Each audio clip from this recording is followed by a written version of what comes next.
নমস্কার। ঘাটাল বিধান লোকসভায় যে প্রার্থী তৃণমূলের দীপক অধিকারীর বক্তব্য হচ্ছে যে হিরণ চট্টোপাধ্যায় পাগলু ড্যান্স শুরু করে দিতেন। কেন না, যদি দীপক অধিকারী শোকজ খেতেন হিরণ চট্টোপাধ্যায়ের মতো, তাহলে নাকি হিরণ চট্টোপাধ্যায় পাগলু ড্যান্স শুরু করে দিতেন। হিরণ চট্টোপাধ্যায় এত ছোট বাড়ির লোক নয়, এত ছোট লোক নয় তোমার মতো পাগলু ড্যান্স করবে। হিরণ চট্টোপাধ্যায় একটা বর্ধিষ্ণু বড়িপরের ছেলে এবং শিক্ষিত ডক্টরেট, তোমার মতো নন গ্র্যাজুয়েট ছেলে নয়। তার পেটে বিদ্যা আছে, আইআইটি থেকে ডক্টরেট করা এবং ইউএসএতে কিছুদিন আগে সেখানেও সে লেকচার দিয়ে এসেছে। অর্থাৎ হিরণ চট্টোপাধ্যায়কে শিক্ষাগত মানটা নিয়ে পাগলু ড্যান্স করতো কি রাস্তায় ড্যান্স করতো এটা নিয়ে তোমার বলার অধিকার কিছু নেই। আর তোমার মতো তোমার সাথে কম্পিটিটার তুমি তার মতো শিক্ষা দক্ষত কোনোদিন হতে পারবে না। তুমি একটা নন গ্র্যাজুয়েট ছেলে, তুমি কোনো ইউনিভার্সিটি থেকে পাস নয়, তুমি কোনো রকম এইচএসটা টপকে কি একটা পলিটেকনিক করেছো এরকম আমি শুনেছি, আমি তোমার জানি না। এবং তুমি হচ্ছে সব দিকে বড় গরু চুরির সাথে যুক্ত। কেন শোকজ হয়েছে, কি জন্য শোকজ হয়েছে সেটা তুমি দেখেছো? তুমি কাল প্রতিবেদনে বলছো কি পাগলু ড্যান্স শুরু করে দিত। আরে পাগলু ড্যান্স কেন শোকজ হয়েছে? আজকে তোমার দলের কর্মী, আজকে পিংলার যে ভাইটাকে হাতে বেঁধে মেরে দিয়েছো, খুন করেছো তোমরা, তারপরে পোস্টমর্টমে রিপোর্ট দিচ্ছ কি না হার্ট অ্যাটাক করে মারা গেছে। আমরা বোকা গাধা, আমরা মূর্খর স্বর্গে বাস করি, আমরা বুঝি না, আমরা মেডিকেল সায়েন্স বুঝি না। এবং থানায় বসে তোমরা হচ্ছে বলছো বয়ান চেঞ্জ করতে হবে, এফআইআর নিচ্ছ না। 12 ঘন্টা 14 ঘন্টা ওখানে হিরণ চট্টোপাধ্যায় বসেছিলেন। এবার কেন বসেছিলেন, কি জন্য বসেছিলেন, কি জন্য শোকজ হয়েছে, তার জন্য নির্বাচন কমিশন করবে। ও পাগলু ড্যান্স শুরু করে দিত। আর তুমি যে গরু চুরি করেছে টাকাটা নিয়েছিলে এনামুলের কাছ থেকে, তোমার মতো চোর কে প্রতিনিধি করেছি আমরা। এটা আমাদের কলঙ্ক, আমাদের কলঙ্ক। আর রাজনৈতিক ক্যারিয়ার নিয়ে যদি বলি, তুমি তো প্যারাশুটে নেমেছো দীপক অধিকারী, তুমি প্যারাশুটে নেমেছো। আর হিরণ চট্টোপাধ্যায় যুব সংগঠন কাঁধে কাঁধ রেখে তোমাদের গুরু অভিষেককে জিজ্ঞাসা করবে, অভিষেককে জিজ্ঞাসা করো, পিসিকে জিজ্ঞাসা করো, ভাইপোকে জিজ্ঞাসা করো। হিরণ চট্টোপাধ্যায় যুব সংগঠন 21শে জুলাইয়ের মঞ্চ পর্যন্ত কাজ করেছে, যুব সংগঠনটা মাঠে নেমে করেছে। তোমার মতো প্যারাশুটে এসে একবারে ঘাটাল লোকসভার ক্যান্ডিডেট হয়ে যায়নি হিরণ চট্টোপাধ্যায়। তারপর তোমাদের জ্বালা, চুরি, জুয়ার চুরি, চাকরি চুরি, বালি চুরি, কয়লা চুরি, এগুলো আমরা যখন চোখের সামনে দেখতে দেখতে দেখতে দেখতে আমরা দেয়ালে আমাদের পিঠ ঠেকে গেছে, তখন আমরা শুভেন্দুবাবুর হাত ধরে বিজেপিতে যোগদান করেছি। অর্থাৎ তোমার থেকে আমাদেরকে তৃণমূলটা শিখতে হবে না, আমাদের বাড়িতে তৃণমূলের জন্ম। এই ঘাটাল যেখানে তুমি বেশি দাঁড়িয়ে বড় বড় বক্তব্য দিচ্ছ, জেনে রাখো এই ঘাটালের এই পুণ্যভূমিতে তৃণমূল এই জেলায় তৃণমূলের জন্ম পরেশ মণ্ডলের হাত ধরে। আর তুমি কি না সেখানে বিজেপি দলের হয়ে তুমি কথা বলছো। হিরণ চট্টোপাধ্যায়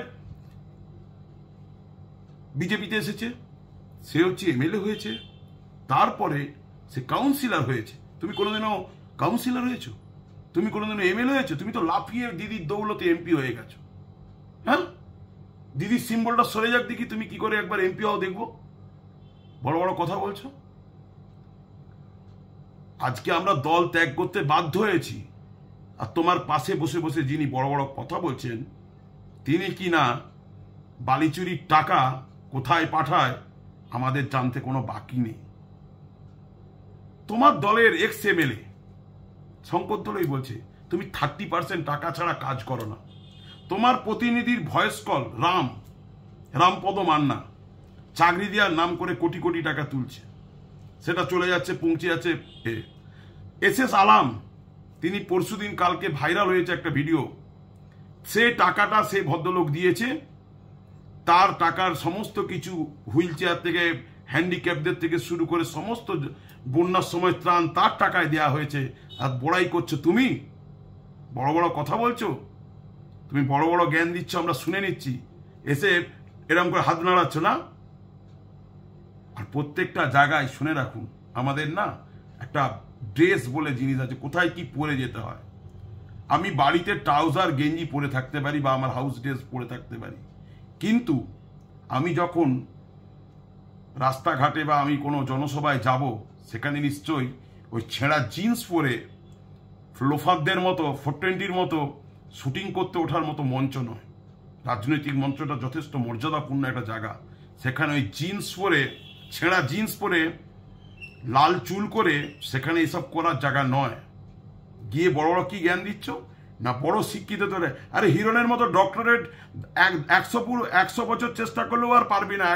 10 পুরুষ জন্ম নিলে তবে হিরণের মতো একজন ডক্টরেট হতে পারবি। হিরণ তোমার নিয়ে কোনো জেলাসি করছে না। হিরণও একজন অ্যাক্টর, সেও একজন সিনেমা আর্টিস্ট, তারও যথেষ্ট নাম আছে। জেলাসিটা তোমার লেগেছে। তুমি আগে এরকম পাড়ায় পাড়ায় ঢুকতে না, তুমি আগে গলিতে গলিতে ঢুকতে না, রাস্তা দিয়ে সোজা ঘুরতে, এরকম কাটসি করে বেরিয়ে চলে যেতে। আজকে চাপ পড়লে বাপ বলছো, তুমি লোকের ঘরে বসে বসে খাচ্ছ। আর তোমার পাশে একজন বলছেন যে কতটা নিচে নামলে আমাদের ক্যান্ডিডেটকে নামতে হবে না। আরে মানুষ বাজার করলে, কারো সাথে বসে চায় পেয়ে আড্ডা করলে, দুটো শুকনো মুড়ি খেলে সেটা কোনো নোংরা কাজ হয় না, সেটা কোনো নোংরা কাজ হয় না। আর তুমি যে ইডির ডাকে কতবার দিল্লি গেছো একটু জনগণের কাছে বলো না, খুব ভালো হয় তো। এনামুলের টাকায়, 5 কোটি টাকায় কতগুলো সিনেমা করেছে একটু বলো। তুমি তো খুব ভালো, কুকর্ম, একবার সুকর্মে যুক্ত। আর তোমার ভেতরটা কালো, কুচকুচ কুচকুচ কুচকুচ করছে, কয়লার থেকেও কালো। তুমি এনামুলের কাছ থেকে টাকা নিয়েছো, বিরোধী দলনেতা নিজে বলেছে, এবং আমাদের কাছে তার তথ্য পর্যন্ত আমরা বের করে দিতে পারি। এনামুল এখন 3 জেলে জেল কাটছে। অপেক্ষা করো, তুমি অপেক্ষা করো। আচ্ছা, এই 5 কোটি টাকাটা কে ফেরত দিতে গেছিল? কে ফেরত দিতে গেছিল ইডির কাছে? একটু খুললাম করে প্রেস কনফারেন্স করে জানাও না। হিরণ চট্টোপাধ্যায় তিড়িং তিড়িং করে লাফাতো না। পাগলু ড্যান্স হিরণ চট্টোপাধ্যায় করবে না, ভদ্রবাড়ির ছেলে। সে প্রচারে বেরোলে চোস্তা পাঞ্জাবি, গলায় উত্তরীয় নিয়ে সে বেরোয়, সে ফাটা জিন্স পরে বেরোয় না। সব রেলা মারা লিয়ে জিন্স পরে, ফাটা জিন্স পরে বেরোয় না, ঠিক আছে? আমাদের ঘাটালের এক্স এমএলএ মিস্টার শঙ্কর দলই, যিনি বিগত দিনের এমএলএ ছিলেন, তিনি নিজে বলছে এই দীপক অধিকারী, মানে তুমি দীপক অধিকারী কি বলছি, আমাদের এমএলএ 30% কমিশন ছাড়া কাজ করে না।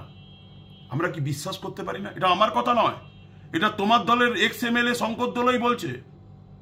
তোমার দলের এক্স এমএলএ শঙ্কর দলই বলছে আমাদের এমপি দীপক অধিকারী 30% কমিশন ছাড়া কোনো কাজ করে না।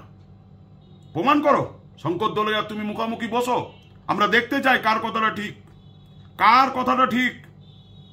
তোমার পিয়ে রামপদ মান্না লক্ষ লক্ষ টাকার বিনিময়ে চাকরি বিক্রি করে। তুমি আজকে কলেজে গিয়ে একটা জায়গায় বক্তব্য দিচ্ছ কি শিক্ষা করতে হবে, এ করতে হবে। আরে শিক্ষাটা ঠিক হবে কি করে? অর্পিতার ভাই ক্লাস 8 পাস, সে একটা 12 স্কুলের যদি শিক্ষক হয়, তাহলে শিক্ষাটা কি করে হবে? প্রকৃত ছাত্ররা কি করে, প্রকৃত ছাত্ররা মানুষের মতো মানুষ হবে কি করে? যে 8 পাস ছেলে তোমাদেরকে 20 লাখ টাকা দিয়ে, 20 লাখ টাকা দিয়ে শিক্ষকতা পেয়ে যাচ্ছে, আর যারা যোগ্য 1000 দিনের উপরে বসে আছে অনশনে, তারা চাকরি পাচ্ছে না। তোমার দিদিকে বলো মেরিট লিস্ট ধরে তাদের যে লিস্ট আছে সেই অনুমতির চাকরিগুলো দিয়ে দিতে। আর না হলে অধিকাংশ যেগুলো তোমাদের ঘুষ নিয়ে ওএমআর সিটকে পরিবর্তন করে দিয়ে তোমরা যেসব চাকরিগুলো দিয়েছো, তাতে 8 পাস 10 পাস ছেলেরা কোনো এইচএস স্কুলের, মাধ্যমিক স্কুলের শিক্ষক, তারা কি পড়াবে? তাদের কাছ থেকে কি শিক্ষা অর্জন করবে? তোমরা কি চুরি করতে বাকি রেখেছো? তোমাদের কিচ্ছু বাকি নেই। শেষ পর্যন্ত তোমরা সন্দেশখালির মতো মা বোনেদেরকেও খেয়ে নিয়েছো। নমস্কার, আসছি, আবার দেখা হবে আপনার সাথে।